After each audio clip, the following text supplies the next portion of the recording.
Hydrocele. तो hydrocele main होता कहाँ पे? हाइड्रोसील जो है वो स्क्रॉटम के अंदर होता है। तो हाइड्रोसील जाने से पहले let's talk something about scrotum. Okay, scrotum में क्या होता है? सबसे पहले इसकी जो ब्लैक कलर से दिखाई दे रही है आउटलाइन, ये सारी की सारी ये क्या होती है? इसकी स्किन होती है। स्किन के अंदर डार्टोस मसल दिखाई देती है ग्रीन कलर की नहीं होती है, लेकिन इसमें मैंने बनाई है, ठीक है, ग्रीन कलर की। देन उसके बाद आती है external spermatic fascia, then cremasteric muscle, then उसके बाद आती है cremasteric muscle and fascia, then internal spermatic fascia. Then इसके अंदर हमें ये न्यूवेस्क्यूलर स्ट्रक्चर्स दिखाई देते हैं। ओके, न्यूवेस्क्यूलर स्ट्रक्चर्स में क्या होता है? Vas deferens, testicular vein, testicular artery, and then इसका कंटिन्यूएशन जो रहता है वो एपिडिडमस रहता है, एंड देन टेस्टिस रहता है। टेस्टिस के ऊपर जो रहती है वो कवरिंग प्रेजेंट रहती है टेस्टिस की, जिसको हम लोग क्या बोलते हैं? ट्यूनिका वेजिनालिस बोलते हैं। तो इसको क्या बोलते हैं? ट्यूनिका वेजिनालिस बोलते हैं। ट्यूनिका वेजिनालिस जो रहती है इसकी 2 लेयर्स होती है, मतलब 2 लेयर्स में होती है। जो अंदर वाली रहती है उसको हम लोग विसरल लेयर बोलते हैं, और जो बाहर वाली रहती है उसको पैराइटल लेयर बोलते हैं। इसको ऐसे भी याद कर सकते हैं, जो विसरा के साथ अटैच रहती है उसको विसरल लेयर बोलते हैं, और बाकी जो बाहर वाली रहती है उसको पैराइटल लेयर बोलेंगे। देन उसके बाद हाइड्रोसील होता क्या है? हाइड्रोसील क्या होता है? ट्यूनिका वेजिनालिस जो अभी हमने देखा उसकी 2 लेयर्स होती है, उसके बीच में धीमे धीमे धीमे क्या होने लग जाता है? फ्लूइड कलेक्ट होने लग जाता है। तो उसको ही धीमे धीमे जब फ्लूइड कलेक्ट होने लग जाता है तो उसको हम लोग क्या बोलेंगे? हाइड्रोसील बोलेंगे। तो hydrocele is the collection of the fluid between the 2 layers of the tunica vaginalis of the testis. इसको क्या बोलेंगे? हाइड्रोसील। हाइड्रोसील 2 तरीके के होते हैं, एक तो congenital hydrocele, acquired hydrocele. Acquired में 2 टाइप्स के होते हैं, प्राइमरी एंड सेकेंडरी। देन अब हाइड्रोसील मेन होता किसके वजह से है? कॉजेस क्या होते हैं? एटियोलॉजी क्या होते हैं हाइड्रोसील की? सबसे पहले क्या होता है? अगर जो हमारी लिम्फेटिक वेसल्स होती हैं, लिम्फेटिक वेसल्स क्या करती हैं? फ्लूइड जितना भी बनता है उसको ड्रेन करती हैं, ठीक है। तो क्या होता है जब हमारी लिम्फेटिक वेसल्स में ड्रेनेज में कोई दिक्कत आने लग जाती है? दिक्कत कैसे आएगी? या हो सकता है उसके अंदर ऑब्स्ट्रक्शन हो जाए, इन्फ्लेमेशन हो जाए, कुछ भी हो जाए, तो उसके वजह से क्या होता है? जो हमारी लिम्फेटिक वेसल्स हैं वो क्या हो जाती है? ऑब्स्ट्रक्ट हो जाती है, जिसके वजह से फ्लूइड ड्रेन नहीं हो पाता, और फ्लूइड जो रहता है वो धीमे धीमे कलेक्ट होने लग जाता है, और उसके बाद क्या हो जाता है? हाइड्रोसील फॉर्म हो जाता है। 2 लिम्फेटिक वेसल्स हैं, सुपरफिशियल इनग्वाइनल लिम्फ नोड और लेटरल एओर्टिक लिम्फ नोड, जिसको हम लोग पैरा एओर्टिक लिम्फ नोड भी बोलते हैं। सेकेंड रीजन क्या हो सकता है? यहाँ पे ऊपर हमारी पेरिटोनियल कैविटी रहती है। पेरिटोनियल कैविटी का अगर कम्युनिकेशन हो जाए किसके साथ? ट्यूनिका वेजिनालिस के साथ, तो इन दोनों में क्या होता है? कम्युनिकेशन फॉर्म हो जाता है। इसको हम लोग क्या बोलते हैं? इसकी वजह से भी क्या होता है? धीमे धीमे फ्लूइड जो रहता है वो कलेक्ट होने लग जाता है ट्यूनिका वेजिनालिस में, जिसकी वजह से हाइड्रोसील फॉर्म हो जाता है। थर्ड रीजन क्या है? कि बहुत ज़्यादा एक्सेसिव प्रोडक्शन होने लग जाता है फ्लूइड का।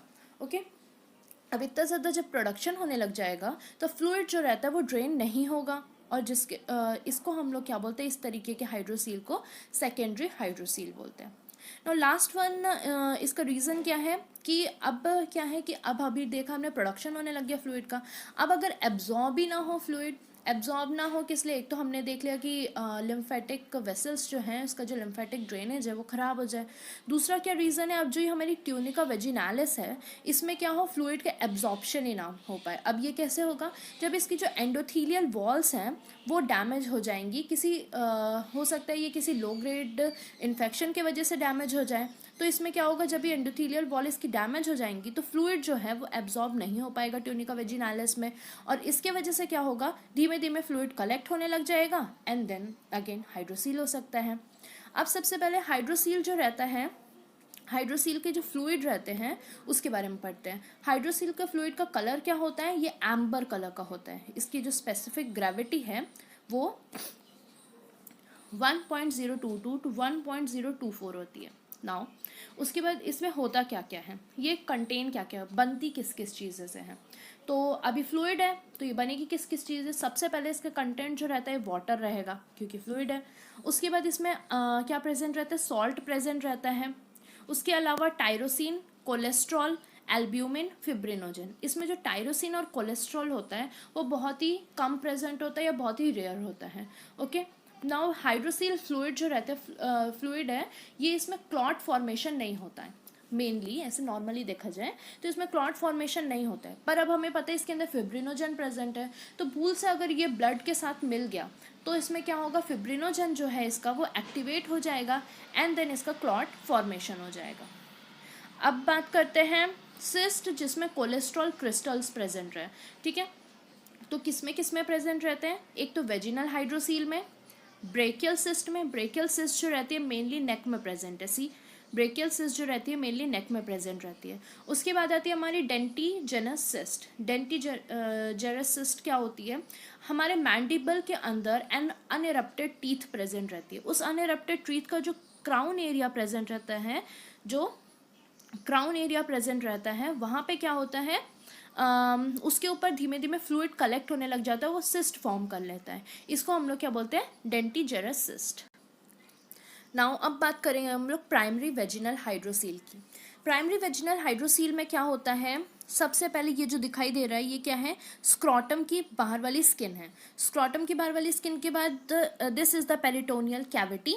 उसके बाद ये जो है हमारी प्रोसेस वेजिनालिस है, और ये जो टेस्टिस के ऊपर कवरिंग होती है that is tunica vaginalis. Okay, then इसमें अब क्या होता है, प्राइमरी वेजिनल हाइड्रोसील जो रहती है, और ये जो रेड कलर की दिख रही है ये क्या है, इंटरनल रिंग है। ये जो प्राइमरी वेजिनल हाइड्रोसील होती है ये नॉन पेटेंट होती है, नॉन पेटेंट प्रोसेस वेजिनालिस होता है। मतलब इसका क्या है कि इसका जो पेरिटोनियल कैविटी है और ट्यूनिका वेजिनालिस है, ये दोनों एक दूसरे पे कम्युनिकेट नहीं करते हैं। मतलब इसमें कोई भी कम्युनिकेशन प्रेजेंट नहीं रहता है, ना ही फ्लूइड ऊपर से नीचे आता है, ना ही नीचे से ऊपर जाता है, कुछ भी ऐसा नहीं है। तो इसको हम लोग क्या बोलते हैं, प्राइमरी वेजिनल हाइड्रोसील बोलते हैं। ठीक है, नाउ उसके बाद हम लोग अब इसका एग्जामिनेशन कैसे करेंगे, तो सबसे पहला होता है हमारा can get above the swelling वाला एग्जामिनेशन।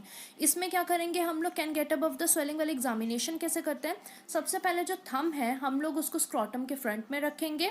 ठीक है, देन उसके बाद जो इंडेक्स फिंगर है उसको पीछे रखेंगे, और उसके बाद जितने भी इसके नॉर्मली प्रेजेंट स्ट्रक्चर्स हैं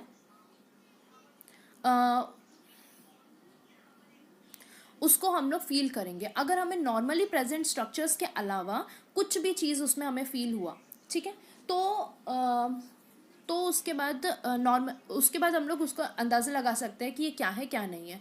तो अगर हमें केवल नॉर्मली प्रेजेंट स्ट्रक्चर्स पता चल रहा है, नॉर्मली प्रेजेंट स्ट्रक्चर्स ही फील हो रहे हैं, तब उसको हम लोग बोलेंगे can get above the swelling. और हो सकता है कि वो स्क्रॉटल स्वेलिंग हो। पर अगर हमें नॉर्मली प्रेजेंट स्ट्रक्चर्स के अलावा कुछ और पता चल रहा है, कुछ और फील हो रहा है, तब हो सकता है ये कोई और चीज़ या कोई और बीमारी हो या कुछ हो। ठीक है, जो भी है, तो उसको हम लोग क्या बोलेंगे, इनग्वाइनल हर्निया।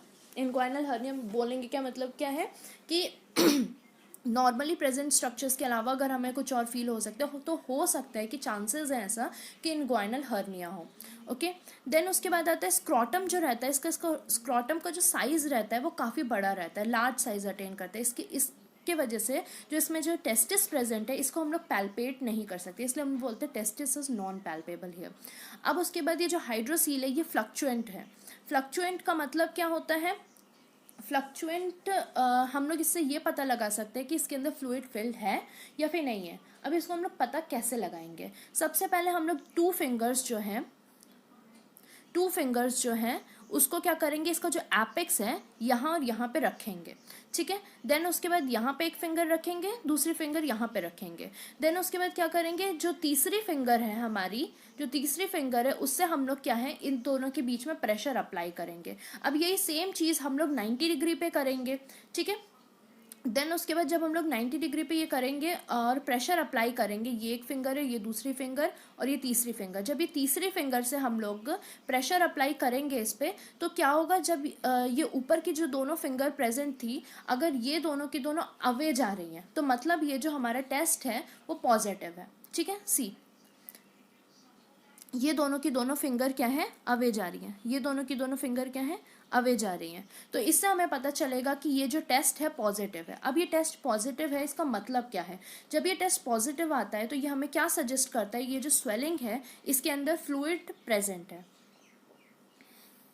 नाउ उसके बाद थर्ड टेस्ट हम लोग करेंगे ट्रांस इल्यूमिनेंट का। इसमें क्या होता है, जब हम लोग टॉर्च डालेंगे स्क्रॉटम में, तब वो इल्यूमिनेट हो रहा है या फिर नहीं हो रहा है। जब हम लोग याद करो, जब टॉर्च छोटे बच्चे थे तो हम लोग उंगली में से टॉर्च जला जला के देखते थे, तो हमें इसे रेड रेड कलर का दिखाई देता था। तो वैसे ही इसमें भी जब हम लोग टॉर्च डालेंगे तो यहाँ पे हम लोग देखेंगे कि वो ट्रांस इल्यूमिनेंट है या नहीं है।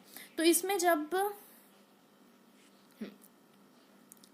जब अगर ये ट्रांस इल्यूमिनेंट है, इनिशियली मेनली जो हाइड्रोसील होता है वो ट्रांस इल्यूमिनेंट आता है, तो इसमें हम लोग क्या देखेंगे कि जो फ्लूइड है वो क्लियर होता है। ठीक है, जब ट्रांस इल्यूमिनेंट हमें दिखाई देगा तो हम लोग इससे क्या सजेस्ट करेंगे, तो इसके अंदर का जो फ्लूइड है वो क्लियर है। ठीक है, क्योंकि आराम से, अब अगर इसके अंदर कुछ चीज़ प्रेजेंट है तो वो ट्रांस इल्यूमिनेंट नहीं दिखाएगा, नॉन ट्रांस इल्यूमिनेंट होगा। मतलब कोई चीज़ अगर देखो सॉलिड पे अगर तुम लाइट डालोगे तो इधर से उधर पास नहीं होगी, वही अगर तुम बैलून के अंदर पानी भर दो और उस पे से लाइट डालो तो हमें ऐसे अंदर अंदर वैसे कुछ दिखाई देता है, रेड रेड सा ऐसा दिखाई देता है। ठीक है, तो वही जब हम लोग हाइड्रोसील है वो भी ऐसे ही होता है, उसके अंदर मेन प्रेजेंट क्या होता है, उसके अंदर फ्लूइड प्रेजेंट होता है। जब हम लोग लाइट डालेंगे तो वो ट्रांस इल्यूमिनेंट दिखाई देगा, मतलब उसके अंदर का जो फ्लूइड है वो काफ़ी क्लियर है। ठीक है, पर लॉन्ग स्टैंडिंग जब केसेस होते हैं तो ये जो फ्लूइड होता है वो नॉन ट्रांस इल्यूमिनेंट हो जाता है। क्यों हो जाता है? हो सकता है कि उसका जो डार्टोस मसल है, हो सकता है जो उसकी डार्टोस मसल है वो थिक हो गई हो। ठीक है, डार्टोस मसल है वो थिक हो गई हो, या फिर उसका जो सैक है वो थिक हो गया हो, या फिर उसके अंदर कुछ इन्फेक्टेड कंटेंट प्रेजेंट है जिसकी वजह से पस फिल हो गया, या क्या बोलते हैं हिमेटोसील हो गया, ब्लड फिल हो गया। तो इस वजह से भी फ्लूइड जो रहता है वो क्लियर नहीं रहता है, या फिर काइलस फ्लूइड प्रेजेंट हो। तो ये सब चीज़ की वजह से हम लोग बताते हैं कि जो फ्लूइड है वो अनक्लियर होता है, जिस वजह से वो नॉन ट्रांस इल्यूमिनेंट दिखाता है टेस्ट में। फिर आता है टेस्टिकुलर सेंसेशन कैसे एलिसिट करेंगे। जब हम लोग प्रेशर अप्लाई करेंगे स्क्रॉटम पे तो उस पर हमें टेस्टिकुलर सेंसेशन एलिसिट हो जाएगी। ठीक है,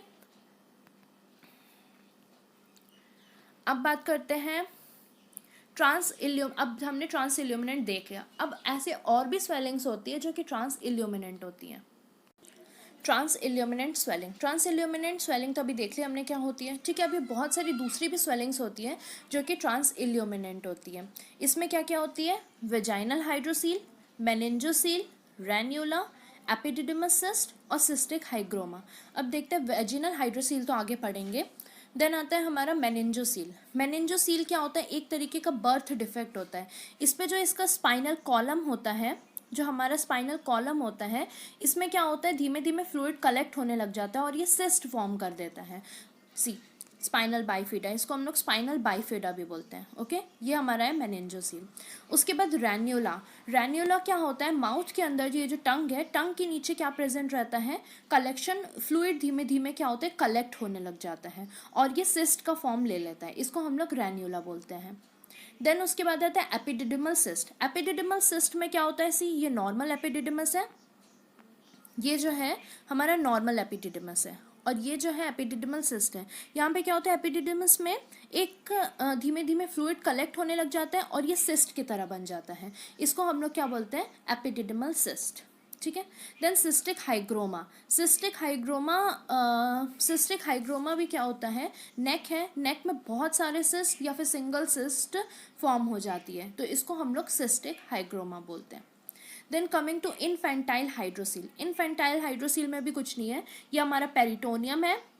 ठीक है, देन उसके बाद ये जो हमारी कवरिंग है भाई वेसिकल्स की, तो इसमें भी क्या होता है? ये भी नॉन पेटेंट होती है, मतलब इसका भी कोई कम्युनिकेशन नहीं होता है पेरिटोनियम के साथ। ठीक है, अब इसमें होता क्या है? ये जो हमारी रेड कलर की इंटरनल रिंग दिखाई दे रही है, ट्यूनिका और प्रोसेस वेजिनालिस जो रहती है यहाँ तक डिस्टेंड होती है।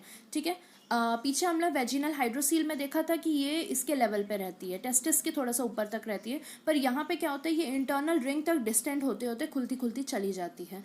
ठीक है, तो पर ये जो सैक रहता है ये पेरिटोनियल कैविटी के साथ कोई कम्युनिकेशन नहीं रखता है, कोई कम्युनिकेशन नहीं होता है इसमें। इसी को क्या बोलते हैं? इनफेंटाइल हाइड्रोसील बोलते हैं। That is tunica and process vaginalis are distended up to the internal ring, but the sac has no communication with the general peritoneal cavity. Now coming to the congenital hydrocele में क्या होता है? अभी तक हम लोग पढ़ रहे थे कि इसका जो ट्यूनिका प्रोसेस वेजिनालिस है वो क्या होता है? पेटेंट नॉन पेटेंट रहता है। पर यहाँ पे हम लोग देखेंगे कंजेनाइटल हाइड्रोसील में ये पेटेंट हो जाता है। मतलब इसका क्या है, पेरिटोनियम कैविटी और ट्यूनिका वेजिनालिस इसके बीच में कम्युनिकेशन फॉर्म हो जाता है, तो फ्लूइड इधर उधर जाता रहता है, ठीक है। तो इसको ही हम लोग कंजेनाइटल हाइड्रोसील बोलते हैं। पर इसका जो ऑरिफिस होता है, जो इसका छेद होता है, वो बहुत ही ज़्यादा छोटा होता है, जिस वजह से जो भी एब्डोमिनल कंटेंट होते हैं वो नीचे हर्निएट नहीं कर पाते हैं। तो इसके वजह से इसमें जो है हर्निया बहुत ही ऐसा रेयर होता है जिसमें हर्निया फॉर्म हो। मेनली इसमें हर्निया फॉर्म नहीं होता है। अब एक चीज़ और इसमें हम लोग देखेंगे, जब भी पेशेंट लाई डाउन करेगा, लेटेगा, तो फ्लूइड जो रहता है वो डिसअपियर हो जाता है। पर जब पेशेंट स्टैंड खड़ा होता है तब क्या होता है, फ्लूइड वापस रीअपियर हो जाता है, रिकलेक्ट हो जाता है। तो इसको हम लोग क्या बोलते हैं, इन्वर्टेड इंक बॉटल साइन बोलते हैं, ठीक है। इसमें क्या होता है, जब पेशेंट लेटता है तो फ्लूइड डिसअपियर हो जाता है, और जब पेशेंट वापस खड़ा होता है तो फ्लूइड रिकलेक्ट हो जाता है। ये हाइड्रोसील जो रहता है, ये जो हाइड्रोसील है, ये एम्प्टी डिजिटल प्रेशर जब भी हम लोग अप्लाई करेंगे तब ऐसा कुछ नहीं होता, जब पेशेंट लेट कर खड़ा होता है तभी ऐसा होता है। इसको हम लोग इन्वर्टेड इंक बॉटल बोलते हैं। अब ये होता किस किस वजह से इन्वर्टेड इंक बॉटल, हो सकता है एसाइटिस हो जाए, फ्लूइड जो रहता है वो एब्डोमेन में भर जाए, इस वजह से हो सकता है, ठीक है। ट्यूबरक्यूलोसिस की वजह से हो सकता है, और पेरोटिनाइटिस की वजह से हो सकता है। देन अब अगला बात करते हैं, this is encysted hydrocele of the cord. Encysted hydrocele of the cord में क्या होता है, ये बताया था, क्या है ये, पेरिटोनियम, ठीक है। और ये जो है हमारा ट्यूनिका वेजिनालिस है। तो इसमें क्या होता है, इसका जो प्रोसेस होता है ट्यूनिका वेजिनालिस का, इसमें एक फनिक्यूलर प्रोसेस होता है, मतलब एक किनाल टाइप का होता है, ठीक है। इसमें क्या होता है, धीमे धीमे फ्लूइड जो रहता है कलेक्ट होने लग जाती है। पर ये जो फनिक्यूलर प्रोसेस बनता है ये ऊपर और नीचे से बंद रहता है, इस वजह से पेरिटोनियल कैविटी के साथ कोई कम्युनिकेशन नहीं रखते, ये नॉन पेटेंट होता है। तो अब और धीमे धीमे जब फ्लूइड कलेक्ट होने लग जाता है तो ये हाइड्रोसील का फॉर्म ले लेता है। ओके, नाउ अब ये क्या रहता है, लोकेशन कहाँ रहता है, ये इनग्वाइनल में रहता है, स्क्रॉटल रहता है, या फिर इनग्वाइनो स्क्रॉटल रीजन में, इनग्वाइनल रीजन में, स्क्रॉटल रीजन में, या फिर इनग्वाइनो स्क्रॉटल रीजन में ये प्रेजेंट रहता है। अब ये जो हाइड्रोसील होती है फ्लक्चुएंट होती है, मतलब इसके अंदर फ्लूइड फिल्ड है तो फ्लक्चुएंट तो होगी, ठीक है। देन ये ट्रांस इल्यूमिनेंट स्वेलिंग होती है, फ्लूइड इसके अंदर क्लियर है इसलिए ट्रांस इल्यूमिनेंट है। उसके बाद अगर हम लोग इसमें ट्रैक्शन टेस्ट करें, मतलब अगर हम लोग टेस्टिस में जेंटली ट्रैक्शन दें तो ये जो स्वेलिंग होती है वो नॉन मोबाइल हो जाती है, इसी को हम लोग क्या बोलते हैं, ट्रैक्शन टेस्ट बोलते हैं। डिफरेंशियल डायग्नोसिस इसकी क्या क्या होती है, epididymal cyst, inguinal hernia, lipoma of the cord, varicocele. See epididymal cyst वही है हमारी, जो एपिडिडिमस है इसके ऊपर क्या फॉर्म है, सिस्ट फॉर्म है। एपिडिडिमस में क्या होता है, उसके ऊपर धीमे धीमे फ्लूइड का कलेक्शन होने लग जाता है, इसलिए हम लोग इसको क्या बोलते हैं, एपिडिडिमल सिस्ट बोलते हैं। Then lipoma of the cord क्या होता है, इसमें जो फैट रहता है वो हर्निएट कर जाता है। ओके, फैट अब ये फैट आता कहाँ से है, ये जो फैट रहता है, ये जो फैट रहता है वो हमारे रेट्रोपेरिटोनियल फैट रहता है। पेरिटोनियम के जो पीछे वाला रीजन रहता है आउटसाइड पे वो फैट होता है, और इंटरनल स्पर्मेटिक फेशिया जो रहती है वहाँ का फैट, ये दोनों के दोनों फैट जो रहते हैं ये प्रोट्यूड करने लग जाते हैं किसके अंदर, इंटरनल रिंग के अंदर। ओके, तो इसको ही हम लोग क्या बोलते हैं, लाइपोमा ऑफ द कॉर्ड बोलते हैं। सी यहाँ पे ये क्या है, हमारा फैट है, ये हमारा है कॉर्ड पे है, तो इसको इसलिए हम लोग क्या बोलते हैं, lipoma of the cord. Then varicocele, varicocele क्या होता है, जो हमारी स्क्रॉटम है, स्क्रॉटम के अंदर वेन्स प्रेजेंट रहती है, वो धीमे धीमे क्या होती है, एनलार्ज हो जाती है, इसीलिए हम लोग इसको क्या बोलते हैं, वेरिकोसील बोलते हैं। यहाँ पे देखो ये नॉर्मल वेन्स है पतली पतली, और यहाँ पे एनलार्ज वेन्स है, तो इसको हम लोग क्या बोलेंगे, वेरिकोसील बोलेंगे। नाउ उसके बाद आता है इनग्वाइनल हर्निया, जैसे बताया था, weak area of the abdomen जो रहता है, यहाँ से क्या होता है, एब्डोमिनल कंटेंट बल्ज आउट होने लग जाते हैं, नीचे की तरफ आने लग जाते हैं, और हर्निएट, फिर एक टाइम ऐसा आता है कि वो हर्निएट कर जाते हैं, तो इसलिए हम लोग इसको क्या बोलते हैं, इनग्वाइनल हर्निया।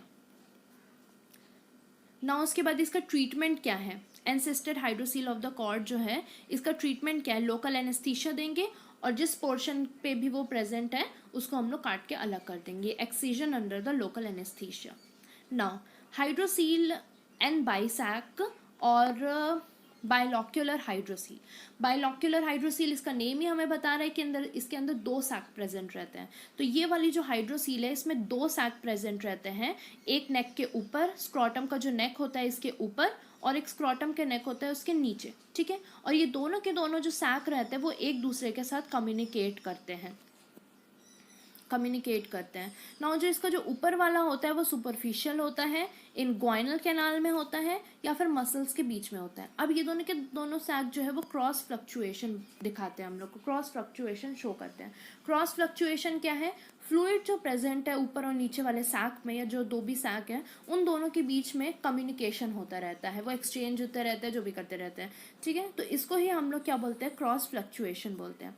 अब क्रॉस फ्लक्चुएशन जो है वो प्रेजेंट किस में होता है? एलिसिट कौन कौन करता है? पाल्मर रेन्यूला, कंपाउंड पाल्मर गैंग्लियन, स्वास एप्सिस, सॉरी पाल्मर रेन्यूला नहीं, प्लंजिंग रेन्यूला। ओके, प्लंजिंग रेन्यूला क्या होता है? वही जो हमने रेन्यूला बताया था वही होता है प्लंजिंग रेन्यूला भी। इसमें भी क्या होता है कि जो माउथ है, माउथ में टंग के नीचे फ्लूइड जो रहता है धीमे धीमे कलेक्ट होने लग जाता है और वो सिस्ट फॉर्म हो जाता है। तो इसे ही हम लोग क्या बोलेंगे? प्लंजिंग रेन्यूला बोलेंगे। उसके बाद आता है compound Palmer ganglion. Compound Palmer ganglion क्या होता है? ये एक अनकॉमन कंडीशन है। इसमें जो पेशेंट की रिस्ट है उसमें स्वेलिंग हो जाती है, रिस्ट में स्वेलिंग हो जाती है, और इसका जो कम्युनिकेशन रहता है पाम की स्वेलिंग के साथ होता है। पाम की स्वेलिंग और रिस्ट की स्वेलिंग एक दूसरे में कम्युनिकेट करती है। तो ये भी वही हमें क्या दिखाएगी? क्रॉस फ्लक्चुएशन दिखाएगी। ओके, देन आती है श्वास एप्सिस। श्वास एप्सिस क्या होता है? हमारी श्वास मसल प्रेजेंट रहती है। श्वास मसल में क्या होता है? धीमे धीमे इन्फेक्शियस फ्लूइड कलेक्ट होने लग जाता है और ये क्या फॉर्म कर देता है? एप्सिस फॉर्म कर देता है। इसलिए हम लोग इसको क्या बोलेंगे? श्वास एप्सिस बोलेंगे। सी, ये है हमारी श्वास मसल, यहाँ पे भी श्वास मसल थी पर फ्लूइड धीमे धीमे कलेक्ट होने लग गया और ये क्या बन गई? श्वास एप्सिस।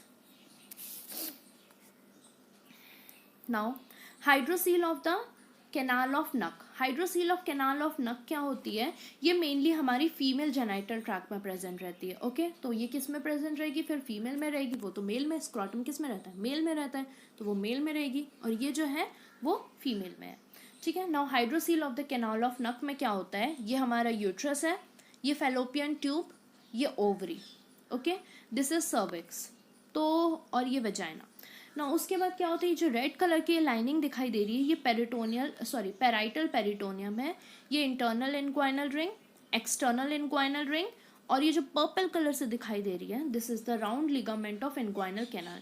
और ये नीचे नीचे फाइबर जैसे जो दिख रहे हैं वो फाइबर्स ऑफ राउंड लिगामेंट है जो कि लेबियम मेजोरम है उसके साथ जाके इंसर्ट हो जाते हैं, ठीक है। तो अब जब ये पेराइटल पेरिटोनियम एक जगह जाके कहीं पे तो खत्म होगी, ठीक है, तो यहाँ पे जो एक्सटर्नल इनग्वाइनल रिंग है यहाँ से जो निकलता है इसको हम लोग कैनाल ऑफ, इसको क्या बोलेंगे? कैनाल ऑफ नक बोलेंगे। तो धीमे धीमे अगर इसमें फ्लूइड कलेक्ट होने लग गया तो अभी नक है तो इसको हम लोग क्या बोलेंगे? नक ऑफ द सिस्ट बोलेंगे। सिस्ट क्यों बोलेंगे? क्योंकि इसके अंदर फ्लूइड कलेक्ट होने लग गया तो इसको सिस्ट बोल देंगे, ठीक है। उसके बाद फिर क्या होता है? Occur in female. ये मेनली किस में ऑकर होती है? फीमेल में ऑकर होती है, और ये किसके रिलेशन में होती है? राउंड लिगामेंट के रिलेशन में होती है जो कि हमेशा इनग्वाइनल कैनाल के साथ है। नाउ इसके बाद क्या आता है हमारा? Hydrocele of the hernial sac. Hydrocele of the hernial sac में क्या होता है? इसके जो हर्नियल सैक जो है वो जाके चिपक जाती है किसके साथ? ट्यूनिका वेजिनालिस के साथ। तो धीमे धीमे जब हर्नियल सैक में फ्लूइड कलेक्ट होने लग जाता है तो ये क्या फॉर्म कर लेता है? हाइड्रोसील फॉर्म कर लेती है। तो इसलिए हम लोग इसको क्या बोलते हैं? Hydrocele of the hernial sac. Now उसके बाद बात करते हैं सेकेंडरी वेजिनल हाइड्रोसील की। सेकेंडरी वेजिनल हाइड्रोसील क्या होता है? ट्यूनिका वेजिनालिस में अगर बहुत ज़्यादा प्रोडक्शन हो रहा है फ्लूइड का तो उसको हम लोग क्या बोलेंगे? सेकेंडरी वेजिनल हाइड्रोसील बोलते हैं। ये कैसी होती है? स्मॉल होती है, छोटी सी होती है, उसके बाद लैक्स होती है मतलब ढीली होती है, और टेस्टिस इसका जो रहता है पैल्पेबल रहता है। अब ये जो रहती है स्मॉल साइज़ की होती है इसलिए इसमें हम लोग टेस्टिस को पैल्पेट कर सकते हैं, accept in the filarial hydrocele जिसमें जो कि बहुत ही लार्ज इन साइज होती है। अब सेकेंडरी वेजिनल हाइड्रोसील के कॉजेस क्या क्या होते हैं, किस वजह से होती है? एक तो इन्फेक्शन, ठीक है। इन्फेक्शन में क्या होता है? अगर ट्यूबरक्यूलोसिस हो गया एपिडिडिमस का तो उसके जो 30% पेशेंट रहते हैं और 30% केसेस रहते हैं उसमें हमें सेकेंडरी वेजिनल हाइड्रोसील दिखती है, ठीक है। उसके बाद सिफिलिस की वजह से हो सकती है, ट्यूमर में मैलिग्नेंसी की वजह से हो सकती है, इंजरी अगर किसी पेशेंट को ट्रॉमा हो गया, किसी को अगर ट्रॉमा हो गया, या फिर पोस्ट राइनोरैफी हाइड्रोसील की वजह से होती है। पोस्ट राइनोरैफी हाइड्रोसील क्या होती है? पोस्ट राइनोरैफी हाइड्रोसील पोस्ट राइनोरैफी हाइड्रोसील में क्या होता है, ये एक तरीके की सेकेंडरी वेजिनल हाइड्रोसील है। इसमें क्या होता है, ये मेनली कब होती है, जब इनग्वाइनल हर्निया का ऑपरेशन होता है, उसके बाद ही मेनली हमें सेकेंडरी वेजिनल हाइड्रोसील देखने को मिलती है। अब क्या होता है, लिम्फेटिक वेसल्स रहती है, लिम्फेटिक वेसल्स अगर डैमेज हो जाए, मेन लिम्फेटिक वेसल पहले बताए थे ड्रेनेज का काम करेंगी, ठीक है। अब अगर ये डैमेज हो जाए तो फिर क्या होगा, धीमे धीमे फ्लूइड कलेक्ट होने लग जाएगा एंड देन वो हाइड्रोसील फॉर्म हो जाएगा। ये भी कम्युनिकेट नहीं करती है पेरिटोनियल कैविटी के साथ, तो ये भी नॉन पेटेंट रहती है। 0.2% कॉमन होती है और ये ट्रीटेड कोई भी दूसरा हाइड्रोसील है उसके तरह ही हम लोग इसको ट्रीट करेंगे ना। उसके बाद आता है फाइलेरियल हाइड्रोसील और काइलोसील, ठीक है। फाइलेरियल हाइड्रोसील और काइलोसील में क्या होता है, ये mainly coastal area, coastal region और इक्वेटर के पास दिखती है। और इसका अब ये कोस्टल रीजन के पास दिखाई देती है और इक्वेटर के पास दिखाई देती है, ठीक है। ये यूजुअली लार्ज साइज़ की होती है। कैसी होती है? यूजुअली ये लार्ज साइज़ की होती है और इसका जो सैक होता है वो भी थिक होता है। अब इसमें ये होती किस वजह से, बार बार जो फाइलेरिया है वो एपिडिडिमस पे अटैक करेगा, तो रिपीटेड अटैक होते हैं जो फाइलेरियल एपिडिडिमस पे, तब ये मेनली हमें फाइलेरियल हाइड्रोसील दिखती है। अब फाइलेरियल हाइड्रोसील में जो फ्लूइड प्रेजेंट रहता है वो कैसा होता है, उसमें फैट बहुत ज़्यादा रहता है, फैट रहता है, कोलेस्ट्रॉल काफ़ी ज़्यादा रहता है और ये डिराइव होती है from the rupture lymph varix into the tunica. Okay, now differential diagnosis. Differential diagnosis hydrocele का क्या रहता है, inguinal hydrocele, epididymal cyst, spermatocele, testicular tumour and scrotal oedema. Inguinal hernia क्या होता है भाई, वीक एब्डोमिनल लेयर जो रहती है, वीक एब्डोमिनल लेयर से एब्डोमिन के कंटेंट जब बल्ज आउट करेंगे लोअर एब्डोमिन में, that is inguinal hernia. Epididymal cyst पे एपिडिडिमस के ऊपर सिस्ट हो जाता है, कलेक्शन हो जाता है फ्लूइड का, इसको एपिडिडिमल सिस्ट बोलते हैं। स्पर्मेटोसील, स्पर्मेटोसील क्या होती है, एबनॉर्मल सैक फॉर्म हो जाता है एपिडिडिमस पे, एबनॉर्मल सैक फॉर्म हो जाता है एपिडिडिमस पे। सी, यहाँ पे नॉर्मल एपिडिडिमस है और यहाँ पे क्या होता है, एबनॉर्मल सैक फॉर्म हो गया है, ठीक है। तो इसको ही हम लोग स्पर्मेटोसील बोलेंगे। ये क्या होता है, नॉन कैंसरस होता है और ये पेनलेस होता है, पेन नहीं होता है इसमें। और इसके अंदर जो फ्लूइड प्रेजेंट रहता है ये मिल्की वाइट कलर का होता है। इसमें जो फ्लूइड प्रेजेंट रहता है ये कैसा होता है, ये मिल्की वाइट कलर का रहता है एंड क्लियर फ्लूइड रहता है और इसमें स्पर्म प्रेजेंट हो भी सकते हैं और नहीं भी हो सकते हैं। और ये क्या है हमारा, scrotal oedema. Now treatment. Treatment में क्या होता है, सब टोटल एक्सीजन करते हैं सैक का, पेराइटल एक्सीजन एंड इवर्जन जिसको जैब्यूलेज ऑपरेशन बोलते हैं, evacuation and eversion, Lord plication, Sharma and Jhawar's technique, ठीक है। प्रोसीजर क्या है, तो इसमें हम लोग क्या करेंगे, सबसे पहले क्लीन करेंगे स्क्रॉटम जो है उसको क्लीन करेंगे, ड्रेप करेंगे अच्छी तरीके से ग्रीन क्लॉथ से। देन उसके बाद फिर हम लोग इसमें जनरल एनेस्थीसिया देंगे या फिर लोकल एनेस्थीसिया देंगे, स्पाइनल देंगे। देन उसके बाद हम लोग इस पर क्या करेंगे, इंसिशन बनाएंगे 6 to 8 सेंटीमीटर का वर्टिकल इंसिजन देंगे स्क्रॉटम पे। अब जैसे ही हम लोग स्क्रॉटम पे इंसिजन देंगे तो सबसे पहले हमें स्किन दिखाई देगी, फिर डार्टोस मसल दिखाई देगा और अंदर जाएंगे, फिर एक्सटर्नल स्पर्मेटिक फेशिया दिखाई देगा, इंटरनल स्पर्मेटिक फेशिया दिखाई देगा और जैसे ही हम लोग उसको खोलेंगे तो हमें एक हाइड्रोसील दिखाई देगा। पहचानेंगे कैसे, वो ब्लूइश कलर का हाइड्रोसील रहेगा, ठीक है, ब्लूइश कलर का हाइड्रोसील रहेगा। और इसका जो ट्यूनिका वेजिनालिस, सबसे पहले अब देखो हाइड्रोसील है, हाइड्रोसील किस चीज़ का है, ट्यूनिका वेजिनालिस का है और इसकी जो आउटर मोस्ट लेयर रहती है वो पेराइटल लेयर रहती है, तो हमें उसकी पेराइटल लेयर ही दिखाई देगी, ठीक है। तो हाइड्रोसील के अंदर फ्लूइड प्रेजेंट रहेगा और उस फ्लूइड को हम लोग इवैक्यूएट करेंगे ट्रॉकर्स एंड कैन्यूला से। ट्रॉकर्स एंड कैन्यूला है, इससे हम लोग जो फ्लूइड है उसको इवैक्यूएट करेंगे और उसके बाद इसका सैक जो है वो ओपन करेंगे, ठीक है। तो अगर सैक जो है वो स्मॉल है, थिन है और उसके अंदर फ्लूइड है, अब सैक जो प्रेजेंट है अगर वो हमारा छोटा सा है और थिन है, पतला है और क्लियर फ्लूइड अगर उसके अंदर प्रेजेंट है, तो सबसे पहले हम लोग उसका फ्लूइड निकालेंगे ट्रोकर्स और कैन्यूला से, और उसके बाद उसको हम लोग ट्यूनिका को बंच करेंगे रफ की तरह, जैसे बोरी नहीं पकड़ते उस तरह रफ की तरह उसको हम लोग बंच करेंगे और उसमें सूचर देंगे। सूचर कैसे रहेंगे, हमारे क्रॉनिक कैटगट सूचर रहेंगे, वो भी इंटरप्टेड, मल्टीपल इंटरप्टेड सूचर देंगे। अब ऐसा क्यों करेंगे, ताकि वो जो सैक है वो उसमें फाइब्रस टिश्यू जो है आराम से बन जाए। ये मेथड है, इसको हम लोग लॉर्ड प्लाइकेशन मेथड बोलते हैं, और इसमें हिमेटोमा फॉर्म नहीं होगा क्योंकि ये जो स्ट्रक्चर रहता है वो एवेस्क्यूलर है। ठीक है, now second is the Jaboulay operation. Jaboulay operation में क्या होता है, सबसे पहले हम लोग सैक को एक्साइज करेंगे पार्शली उसको हम लोग खोलेंगे सैक को, ठीक है, उसमें से फ्लूइड निकालेंगे और देन उसके बाद हम लोग उसको उल्टा करके सूचर कर देंगे। ठीक है, देन उसके बाद आते उल्टा कर देंगे। फिर आता है हमारे इवैक्यूएशन एंड इवर्जन।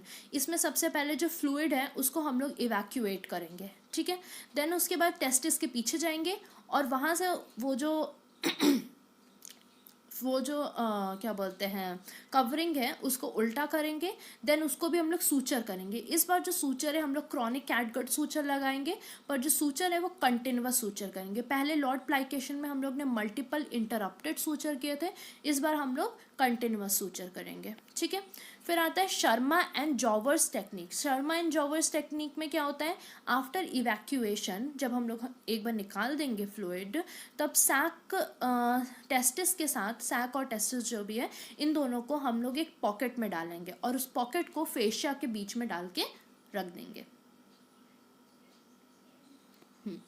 देन आता है if the sac is thick. अगर अब हमने पहले स्मॉल की बात की थी, अब अगर हमारा सैक जो है वो थिक है, लार्ज हाइड्रोसील है या फिर काइलोसील है, तब हम लोग इसमें क्या करेंगे, सब टोटल एक्सीजन करेंगे। क्या करेंगे, सब टोटल एक्सीजन। सब टोटल एक्सीजन में हम लोग क्या करते हैं, जो ट्यूनिका वेजिनालिस है उसकी पैराइटल लेयर लेंगे। ठीक है, ऊपर वाली जो लेयर लेंगे, उसके बाद ऊपर वाली लेयर का रिम छोड़ के, दैट इज टेस्टिस और एपिडिडिमिस का रिम छोड़ के हम लोग उसको पूरा निकाल लेंगे। ठीक है, एक्साइज कर देंगे।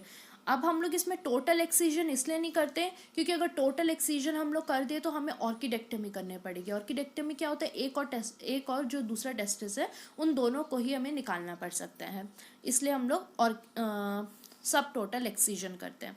अब सोच रहे होंगे कि फ्लूइड है उसको हम लोग सुई डाल के एस्पिरेट कर लें, नहीं, हम लोग एस्पिरेशन नहीं कर सकते इसमें। क्यों नहीं कर सकते, पहले तो ये टेम्परेरी मेजर है, एक बार हम लोग फ्लूइड को निकालेंगे फ्लूइड वापस रिकलेक्ट हो जाएगा। ठीक है, उसके या फिर और क्यों नहीं कर सकते, इसमें हिमेटोसील फॉर्म हो सकता है, ब्लड आ सकता है स्वेलिंग के अंदर। ठीक है, और इन्फेक्शन रेट भी उसका काफ़ी हायर रहता है, इसलिए हम लोग उसमें एस्पिरेशन नहीं करेंगे।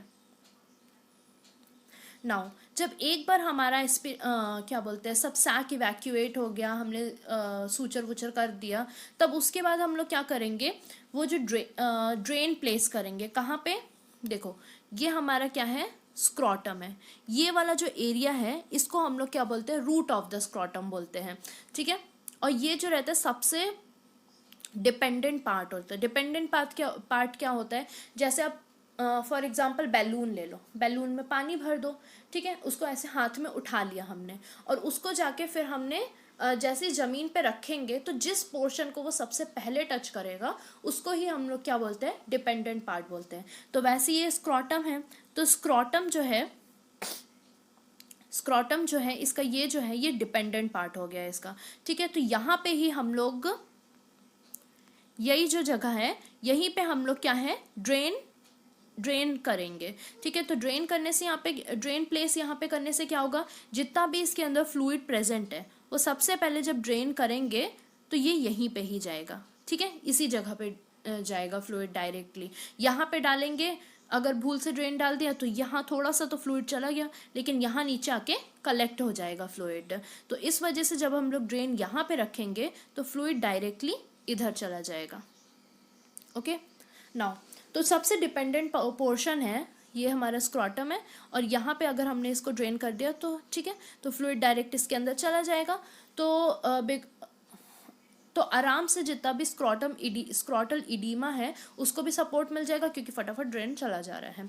उसके बाद फिर वूंड को हम लोग क्लोज करेंगे लेयर बाय लेयर, जैसे जैसे हमने खोला था लेयर बाय लेयर, वैसे ही लेयर बाय लेयर हम लोग उसको क्लोज करेंगे, और ड्रेन जो भी हमने डाला है उसको हम लोग 48 आवर्स बाद रिमूव कर देंगे।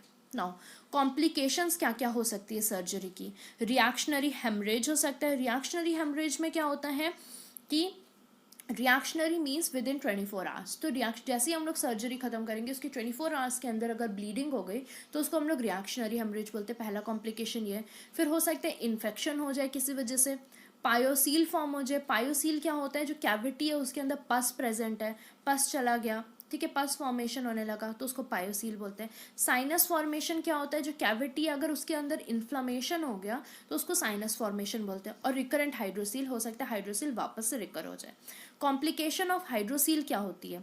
हाइड्रोसील की कॉम्प्लिकेशन कब हो सकती है? अगर हम लोग उसका ट्रीटमेंट ना कराएं, ठीक है, तो उस वजह से तो क्या क्या हो सकता है? इन्फेक्शन हो सकती है, पायोसील हो सकता है, पस फॉर्म हो सकता है कैविटी के अंदर, हेमाटोसील हो सकता है, जो स्वेलिंग है उसके अंदर ब्लड प्रेजेंट हो सकता है, एट्रोफी ऑफ टेस्टिस हो सकती है, मतलब टेस्टिस का जो साइज है वो छोटा हो सकता है, इनफ होता जाएगा, डिक्रीज होता जाएगा, ठीक है।